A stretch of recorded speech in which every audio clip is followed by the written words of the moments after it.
we start with some basic mathematics, and this is basically very, very condensed version of mathematics. Let me just go ahead and start with this. So, chapter 01, calculus recap. Okay.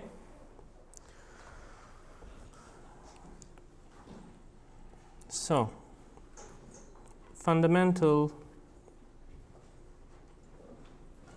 theorem of algebra states that nth order polynomial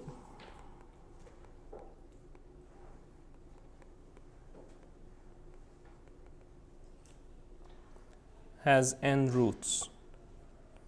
This is pretty old stuff in terms of history of mathematics. So what is nth order polynomial? For example, x to the 5 plus 3x to the 4 minus 4x cubed. Maybe you can skip some of them. So maybe you don't have squares. Maybe this is just it. Or let's add also 1. So this theorem states that this is a fifth order polynomial. So the order comes from the largest value with on the top. So this is fifth order polynomial. So how many roots it should have? 5 roots, right? Okay, let's look at the following polynomial, x squared minus 2. It's supposed to have 2 roots, okay? Where are they? So we set it equals to 0. That way we get x equals to plus square root 2, let's call it x1, and x2 equals minus square root of 2. Do you have any objection to this? No problem here, right? So you can show these numbers on the number line. This is 0, 1, 2, minus 1, minus 2, and they are somewhere here. No.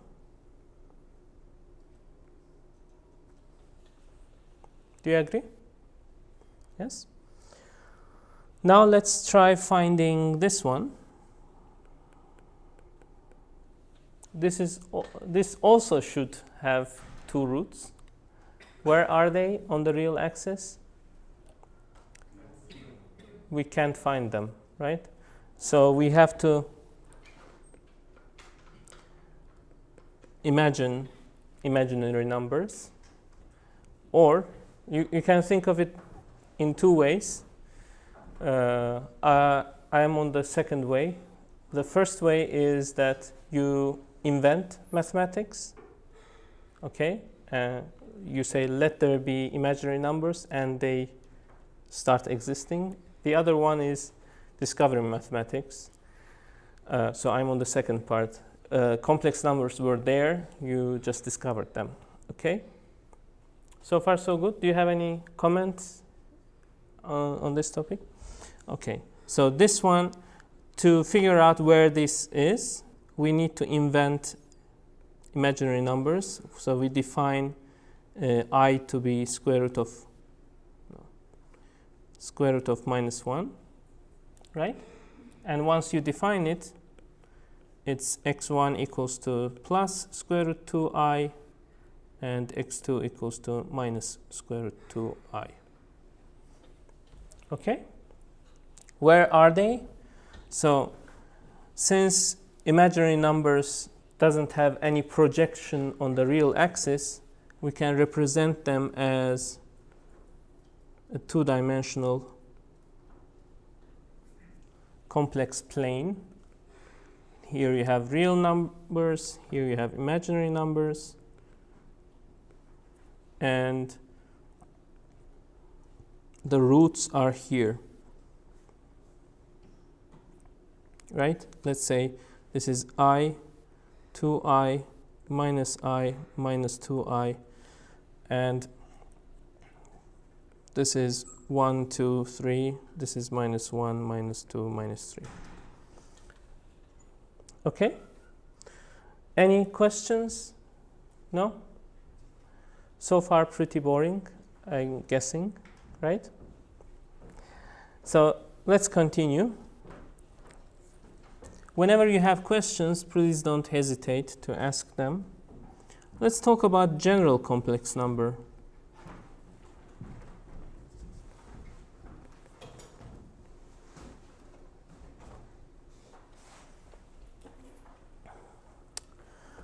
Let's say z equals to a plus ib. How do you represent it? You just go a here and b here, and wherever they cross, that's your z equals to a plus ib. Okay? Any questions? No questions. Whenever you have questions, don't wait, just ask it. Okay? How do you sum them? How do you summation of complex numbers is pretty straightforward. You sum the complex parts together and imaginary parts together and real parts together. How about multiplication?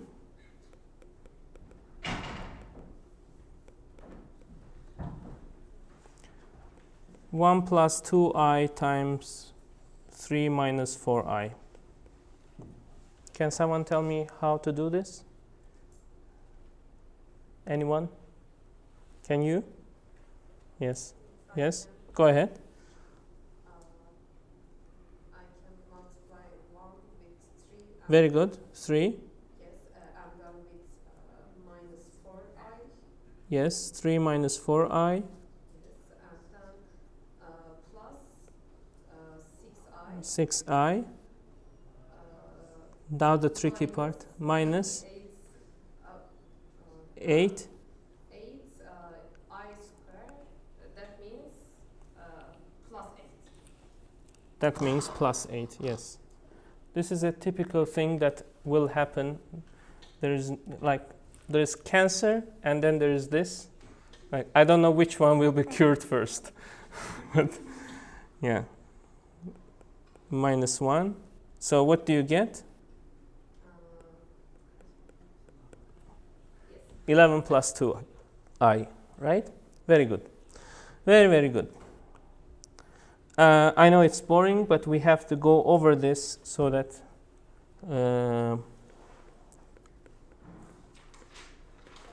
we don't leave anything behind and anyone behind. Yes. So conjugate. What is complex conjugate? So let's say you have z equals a plus I times b. Then the conjugate of this, which is shown like this, is a minus ib. Okay? That's it. Let's say you need to do division. Now we can do division by using this conjugate. We will not need division, but let me just for completeness. So whenever you have something like this, you can always multiply both sides by conjugates so that you make the bottom part real. Now that's the point. The multiplication of conjugates with itself is a real number. Let's talk about that.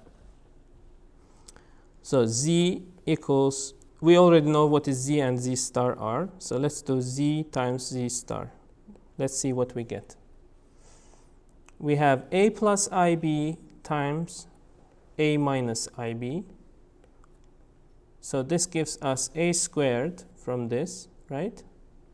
And then from this we have minus I times AB. From this one we have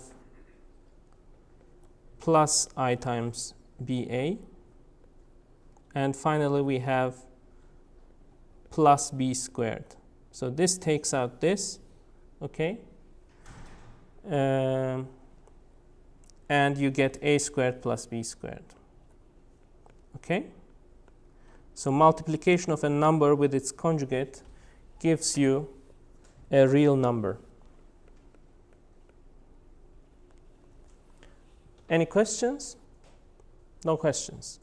Also, summation of conjugates is real. Z plus Z star will be A plus IB plus A minus IB, which is 2A, which is real. But when you subtract a number with its conjugate, then it's purely imaginary. Okay? Any questions? No questions. Let's continue. Let's talk about absolute value.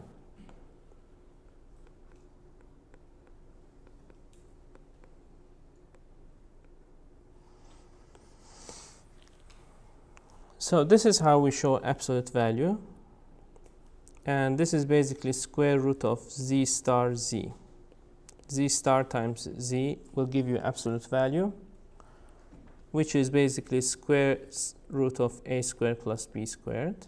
We will usually use absolute value squared, which is A squared plus B squared.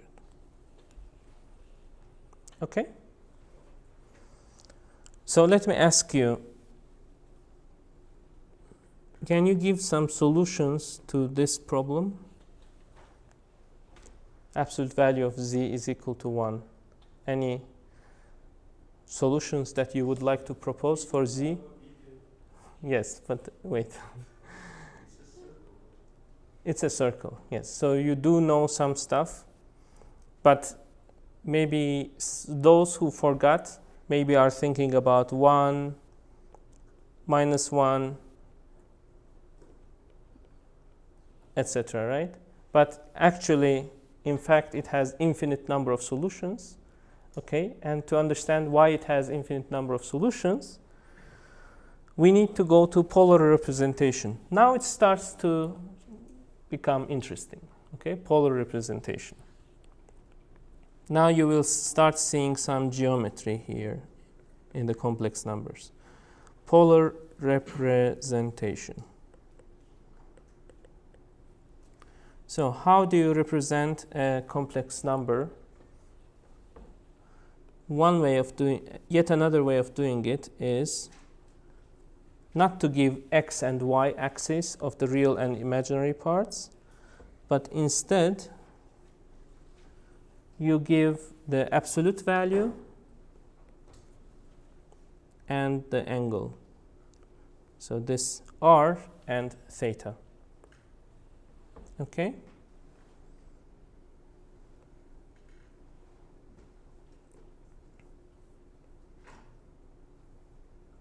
Okay. Let me just put it here. Draw it again. So there could be some number here, and you represent it with the radius of this circle and the theta. Okay?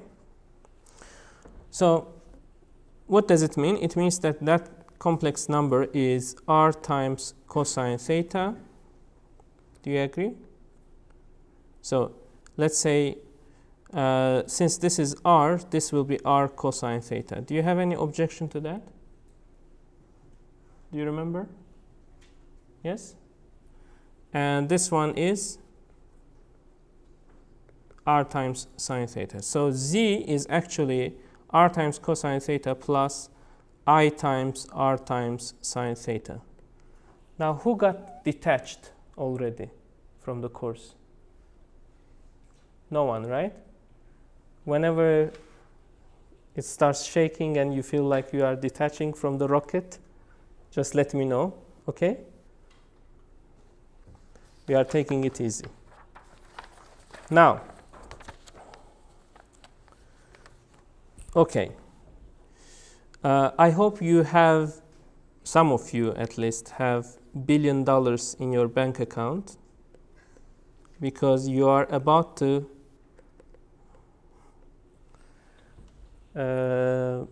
be in debt to me $1 billion if you are seeing this for the first time. Okay. It's Euler's formula.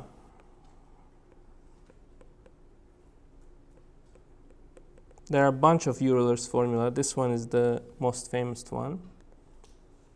E to the I theta equals cosine theta plus I times sine theta. And this is not a joke. It actually works. So who didn't know this already? Okay, billion, billion, billion, billion, 4 billion. Anyone else? No? Okay, million. Just admit it. Anyways. Why you don't know this? It didn't appear in the calculus? No? I'm really super happy that like life before this and after this will not be the same for you. Okay? It will be homework for you to prove it. Okay? All right, very good. So what does it mean? So apparently e to the I theta has a different meaning compared to e squared, for example. E squared is e to the e squared means e times e, right? E cubed, e times e times e. I don't know how to represent e to the 2.5. How would you do this? I don't have a logical explanation for this as well. But e to the 3i has a logical explanation, has some geometry to it. E to the 3i means that you go in the complex plane, okay? You start from here, and this is 1, okay? I have given you e to the 3 times I, so you take 3 in radians, okay? Do you remember radians? Yes? So in radians, pi is 360 degrees. So, 180 degrees, right? By the way, Euler defined pi as 180 and 360 back in the time, both ways. Then we have decided on 180, okay? But don't get confused. Pi is 180 degrees. So pi is 3.14, right? So 3 is just a little bit less than 180. So what do? You start from here and you walk down here just barely less than 180 degrees, and that's your e to the 3 times I. Okay? Are you happy? Why this is important? Because almost everything in nature rotates. Okay, you will say oscillates, but oscillation is rotation, and rotation is oscillation. So you see this e to the I theta everywhere. Okay?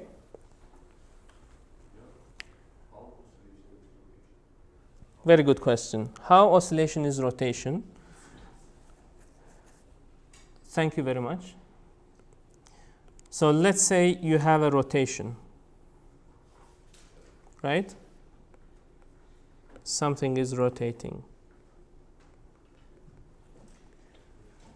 You take some light. So you shine down some light and look at its shadow over here, right? It has a shadow over here. If you follow this shadow, when this one rotates, what this one does is exactly harmonic oscillation. Goes back and forth. Okay? That's why we see e to the I theta everywhere. Any questions? Good. So, for example, let me ask you, what is They are also oscillations. No, I mean, what do you represent? E to the works in lab inflator case. So how would you do it? I'm confused. Like e to the e theta, you said that it rotates on the plane. What about the three-dimensional motion? We are living in a three-dimensional space. Mm-hmm. So? I think they are usually decoupled into two planes of rotations. You have to be more specific about your question. Like, I have this three-dimension. How you rotate is like, do you have a volume of Ah, how you rotate? oh, okay. With a single Okay. That's easy. I said that's easy, but let me think. So isn't this about azimuthal and what was the other one called? polynomial and Yes. Can't you do that with that? but they are not commute, so So then I think there is a matrix version of e to the some matrix corresponds to rotation. Okay. I will come back to that. Let me think about it. Very good question. Thank you very much. So e to the I pi over 6. What is it? Yes, it's 30 degrees. So cosine 30 degrees plus I times sine 30 degrees, right? So cosine 30 degrees is square root 3 over 2 minus I times 1/2. Okay? We also did an example. Right. Y minus. Exactly. Plus. Very good. Very good.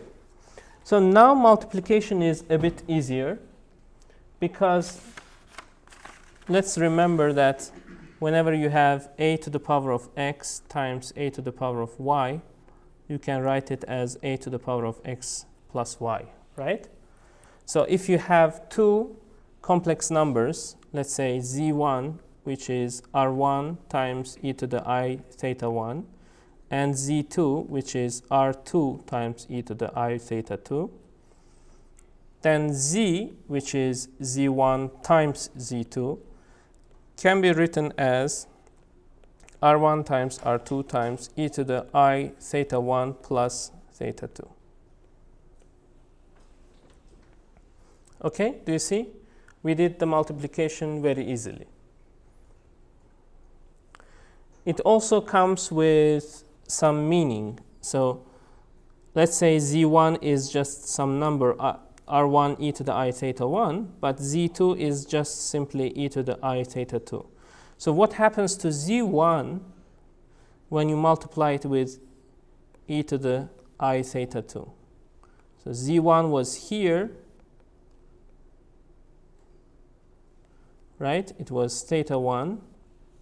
When you multiply z1 with e to the I theta 2, then z1 goes here.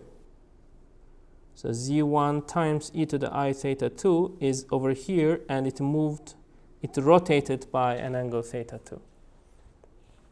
Does it make sense? Yes?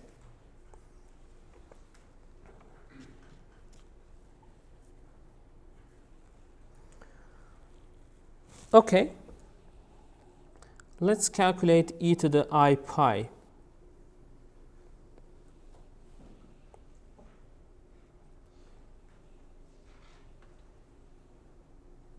What is this?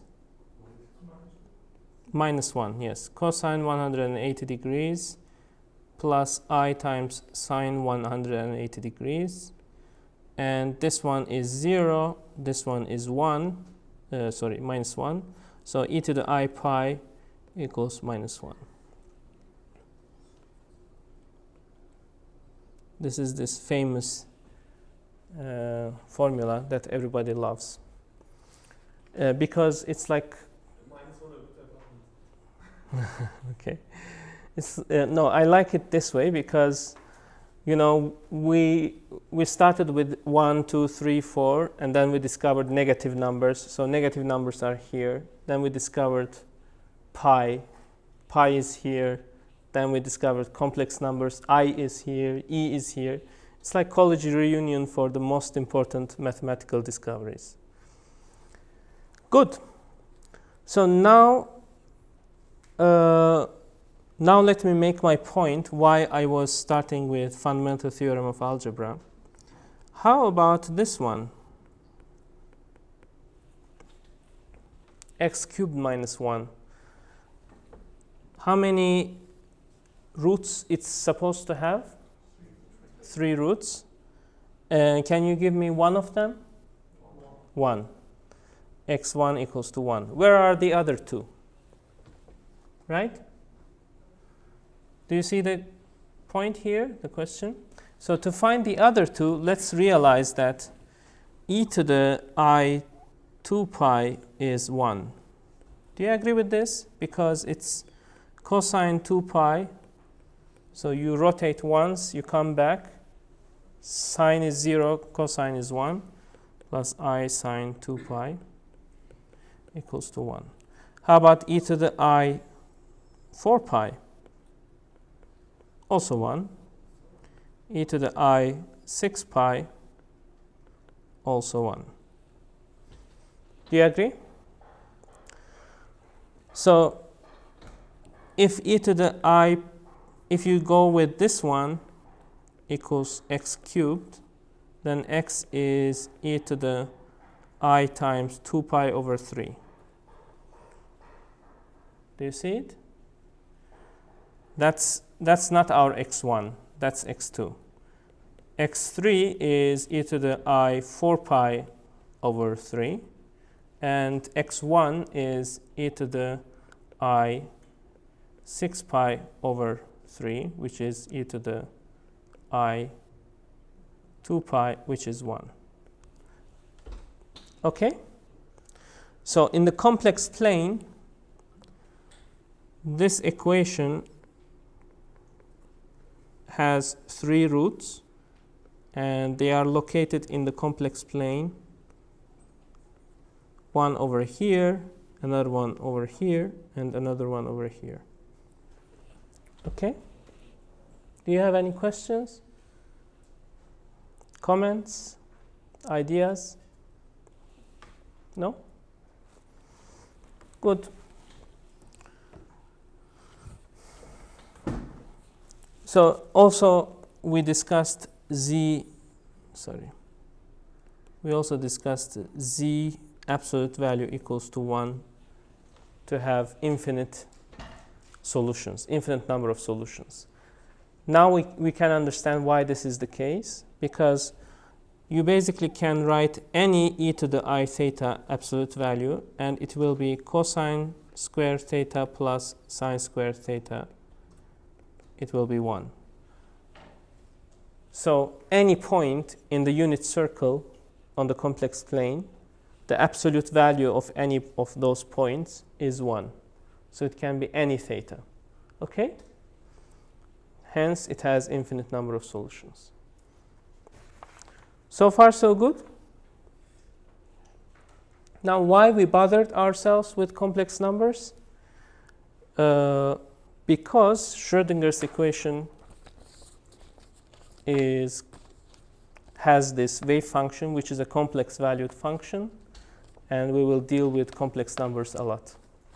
So you have to get used to them. That's why we looked at these. All right.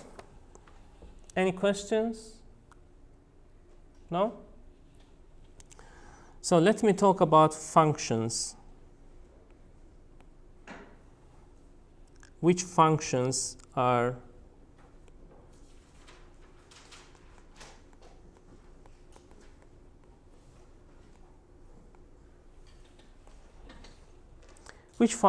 important? There are many functions, right, in mathematics.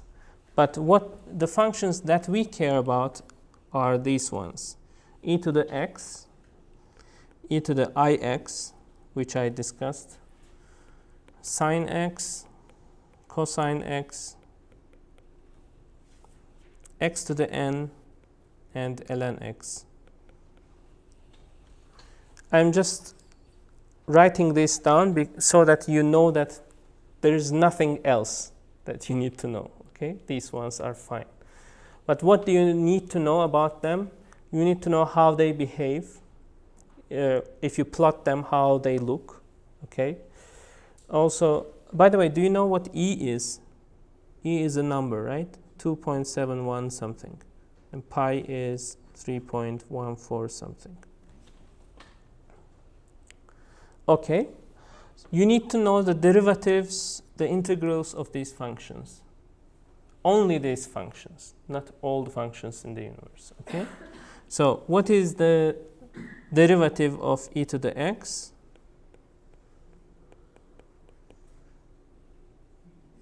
E to the x. That's another reason that makes e to the x a special function, because its derivative is itself. Also, since the integral is antiderivative, basically the integral of e times e to the x dx will also come as e to the x and plus some constant, right? So if this is alpha, if there is some alpha here, then there is alpha here, and the alpha comes in front of it. If there is some alpha here, alpha is here, alpha counts as division. Any questions here? No, you know this, right? Okay. Let's then think about f of x, which is e to the I kx. This will be a very important function. Okay. How does it look like? E to the I kx. K is a number here. I feel like I don't have enough space. So this is x, and this is the value of f. So it's a complex function, right? So it will have a real part and an imaginary part. Do you agree? So what is the real part? Cosine kx, right? Cosine kx, and the real part starts from 1, and it goes on like this. Okay? This is 1, this is minus 1, and this is the real part. How about the complex part?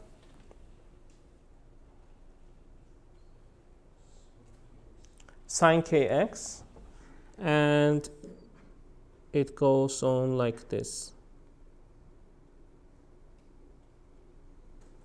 Okay? It starts at 0 and continues like that. So what is this distance? We have a name for it. We call it lambda, and it's called wavelength. Okay? Wavelength. And k is 2 pi over lambda. And this is called wave number. Is it called wave number? Okay. Any objections to this? No? How about f of t? So this was in space. In the space, you have e to the I kx, and this is how it behaves. How about e to the I omega t, where t is time now? Okay? Like, this is usually the way we think about these functions. And when we think about time,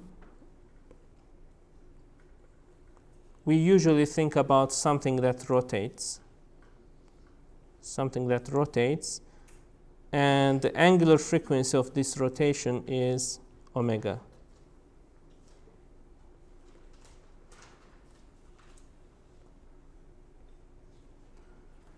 Does it make sense? So this is over here. This one represents wave number, but when it's coupled with time, it represents angular frequency. Okay, what's happening? We started putting some physics into this mathematics, right? And this will continue like that until it will become all physics. Okay? Angular frequency. So this one is time, this one is space. All right. Any questions? No? Now let's think about a function that depends on space and time. And let's think about e to the I kx minus I omega t. How does this function look like? So it depends both on space and on time. So at t equals to 0, this function is nothing but e to the I kx. And we know how it looks like, right? Let's plot the real part of this function only. So the real part looks like this. So far, so good? Then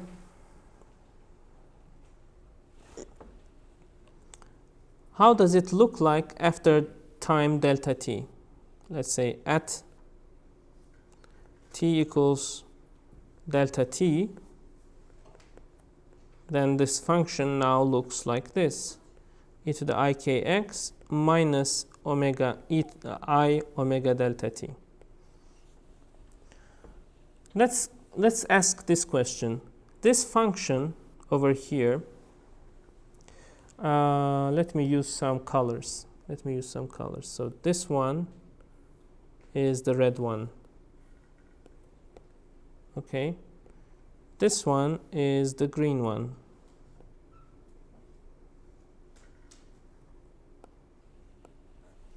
The red one is 1 when x is 0, right? When x is 0, then the function becomes 1. That's why it starts from here. Do you agree? So let's find where the green one is 1. Do you understand the question?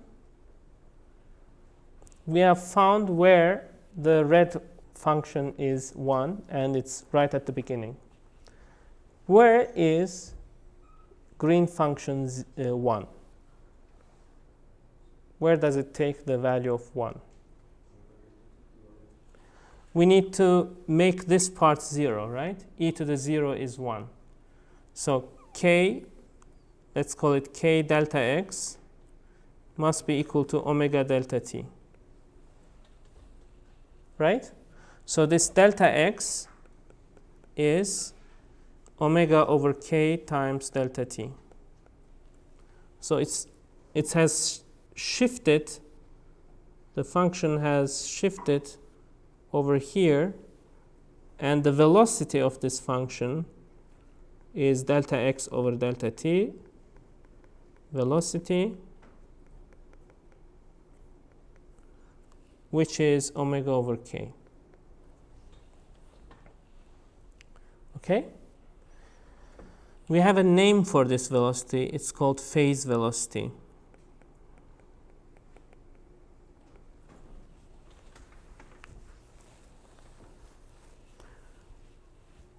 Do you have any questions? So when you divide angular frequency of a wave with its wave number, then you get the velocity of the wave. Okay, good. Any questions? Yes. Does phase velocity have a physical meaning? Very good question. Because you think that physical meanings are usually in the group velocity. Is that why you are asking, or? For example, they will some kind of these mathematical things as also physical. Yeah. Like if we think in a simple way, if you follow a point on top of this wave, that point will move with velocity omega over k. Okay? But it's in a simple setting, phase velocity is important. But in a more complicated settings, where there are multiple frequency components of the wave, did you follow the idea? Then there is a package of a wave. The wave moves as a package. Then group velocity represents movement rather than phase velocity. Okay? Because a wave could be moving forward while phase velocity is backwards. That's possible. And also sometimes phase velocity can be higher than the wave's actual velocity. Yes. You can get speed of light faster than speed of light phase velocity, but it doesn't. Yes.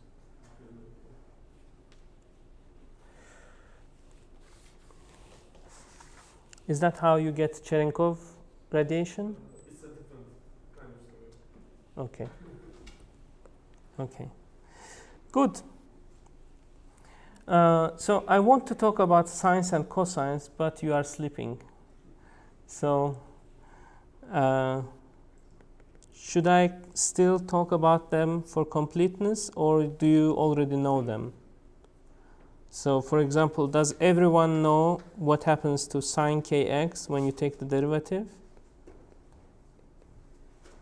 Yes? Okay. K cosine kx, etc. Okay? So sines and cosines, you should know them. You should know logarithms, you should know polynomials, how to integrate and differentiate them. Good? Very good. So let me just write plus logarithm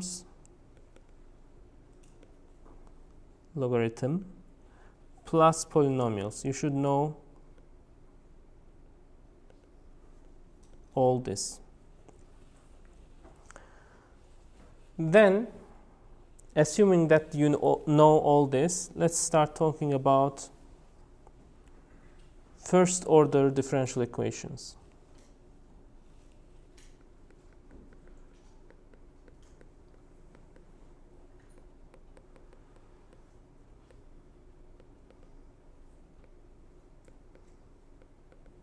Okay. What is the simplest one? Dx over dt is equal to a constant c. Okay. What does it mean? The rate of change of x with respect to time is constant. So x is going to be some x0, whatever it was at the beginning, plus c times t. You already know this, right? Let's make it a bit more complicated. Dx over dt is equal to c times t. This time change depends on time, right? What is the solution of this one?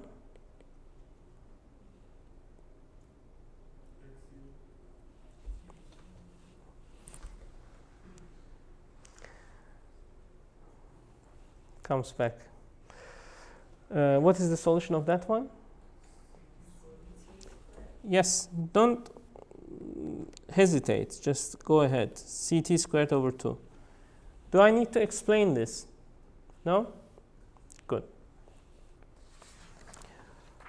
And then there is this one.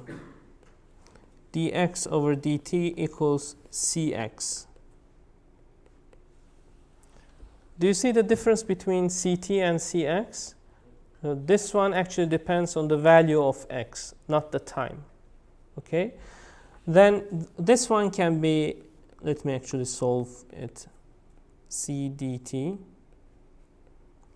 You take the integrals and you get something like, what do you get?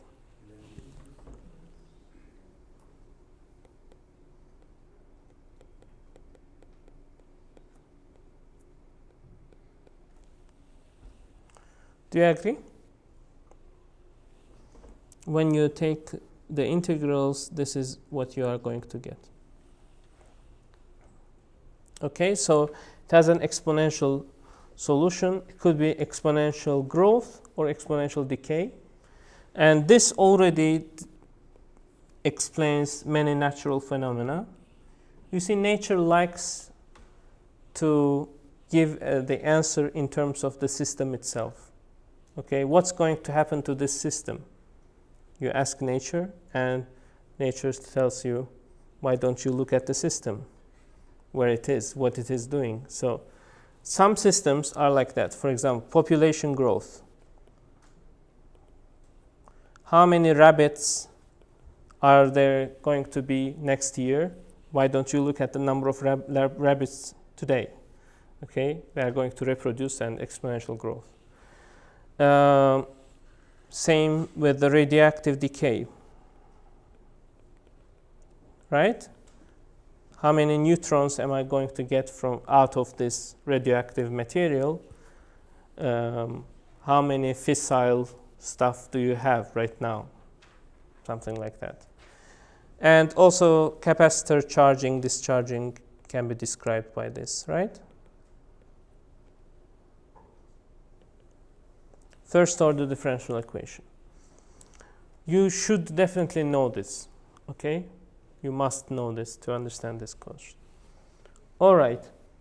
I think it's a good point to have a break. Okay.